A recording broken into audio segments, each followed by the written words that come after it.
Everyone, कशा आहेत सगळेजण? आय होप तुम्ही मस्त मजेत असाल आणि मीही मस्त मजेत आहे. तर आज थोडासा वेगळा व्हिडिओ आहे आपला सेल्फ ग्रूमिंगचा म्हणता येईल. कारण आज मी करणार आहे घरच्या घरी डायमंड फेशियल. तर हे नंदिनी कंपनीचं मी डायमंड फेशियल किट आणलेलं आहे आणि हर्बलचं आहे. खूप खूप शॉप शोधल्याच्या नंतर मला हे मिळालं आहे. तर चला तर मग जास्त वेळ न घालता लगेच आपण फेशियल करायला सुरुवात करूया.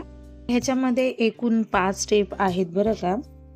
त्या कुठल्या कुठल्या आहेत त्या पुढे तुम्हाला दिसेलच. तर मी सगळ्यात आधी एक कॉटन फेस छान असं क्लीन करून घेतलेलं आहे. तुम्ही फेस वॉश पण करू शकता. तर आता पहिली जी स्टेप आहे ती आपण पाहूया. पहिली स्टेप जी आहे क्लिन्झिंगची आहे आणि ह्याच्यात क्वांटिटी ही बऱ्यापैकी छान आहे. तुमचं 3 वेळेस होईल एवढी क्वांटिटी आहे. आणि मला वाटतं हे 250 का 350ला काहीतरी पडलेलं. मी तुम्हाला त्याचं किती रेट आहे ते नक्की डिस्क्रिप्शन बॉक्समध्ये सांगते. आता सगळ्यात आधी क्लिन्झिंग करून घेते. एवढी काय प्रोफेशनल नाही आहे मी की हां बरोबर बाय टू बाय स्टेप येतील. तर तसं काय नाही आहे. मी जी आपल्या साध्या बेसिक स्टेप आहे ते करत आहे. फक्त मला पाहायचं आहे की आपण घाई गडबडीच्या वेळेला केलं तर आपल्याला त्याचे रिझल्ट मिळतात का. काय काय वेळेस पार्लर बंद असतं, काय काय वेळेस आपलं जाणं नाही होत. तर त्याकरता म्हणलं पण घरी एकदा ट्राय करावं. तर छान असं क्लिन्झिंग करून घेतलेली आहे आणि छान म्हणजे व्यवस्थित झालेलं होतं. आणि डस्ट जे तोंडावर असतं ना, असं आपल्याला दिसत नाही पण ते धुळीचे असं धूळ वगैरे ते पूर्ण असं कॉटनवर आली होती माझ्या. आणि हे मी संध्याकाळच्या टायमाला करत होते. बऱ्यापैकी असं म्हणजे वाटत होतं की हां बाबा चला क्लीन झालेलं आहे.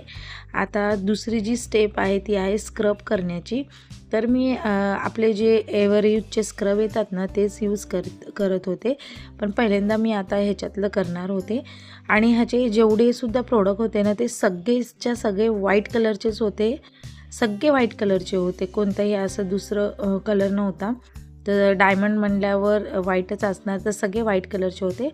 आणि जे स्क्रबचे पार्टिकल असतात ना ह्याच्यातले खूप बारीक होते. म्हणजे असं जे आपले एव्हर यूथ म्हणजे जे असतात ना ते असे खडबडे असतात ना, तर हे असे नव्हते. एकदम सॉफ्ट होते.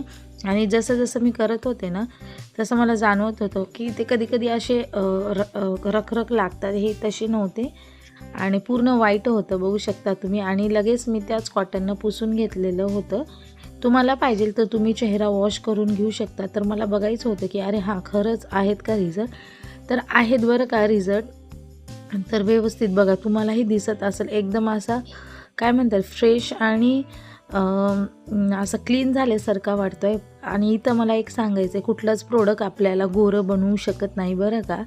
तेवढ्यापुरतं तेवढा आपला चेहरा क्लीन होऊ शकतो, पण कुठलंच प्रोडक्ट आपल्याला गोरं बनवू शकत नाही.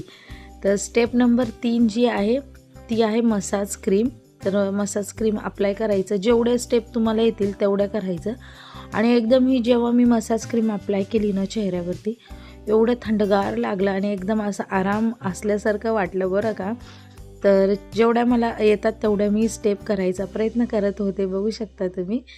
तर छान वाटत होतं. कधीतरी असं रिलॅक्स स्वतःसाठी काहीतरी करणं तेवढंच गरजेचं आहे. तर चला तर मग पटापट स्टेप करून घेते.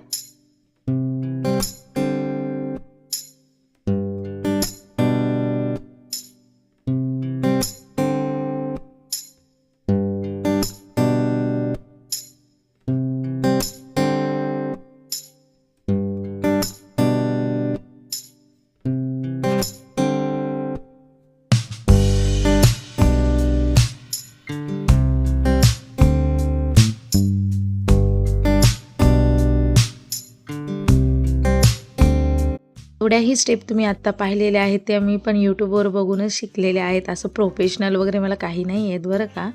जेवढं आहे तेवढं मी यूट्यूबवर बघूनच शिकलेलं आहे. आणि छान आता बघू शकता पूर्ण मसाज क्रीम जी आहे ना ती चेहऱ्यामध्ये छान रुजू झालेली आहे किंवा मुरलेली आहे. हे महत्त्वाचं आहे. कारण तुमचा चेहरा कधी असा डल वगैरे झाला असेल तर छान आहे मुरलेली ही.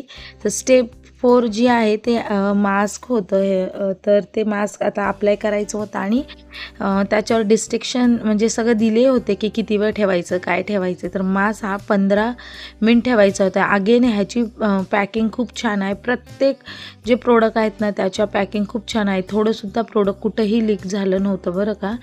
तर आता हा मास्क पण व्हाईटच आहे, सगळं ह्याच्यातलं व्हाईट आहे. तर मास्क लावून घेते आता. आधी जर तुम्हाला समजा मास्क जर तुमची खूप सेन्सिटिव्ह स्किन वगैरे असेल तर पॅच टेस्ट करायला विसरू नका कानाच्या मागे किंवा थोडंसं आपल्या हातावरती लावून घ्या जिथं सेन्सिटिव्ह स्किन आपली म्हणजे कानाच्या मागे शक्यतो.